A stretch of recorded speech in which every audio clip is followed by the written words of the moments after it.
Em Tessalonicenses 5,18 diz: Em tudo dai graças, porque está a vontade de Deus em Cristo Jesus para convosco.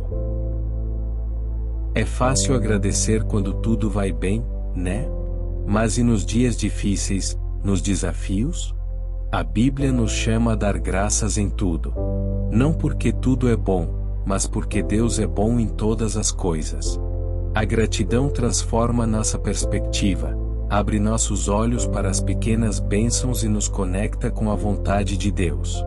Experimente a leveza de um coração grato, mesmo nas tempestades. É um exercício de fé que muda tudo. Um coração grato é um coração cheio de fé.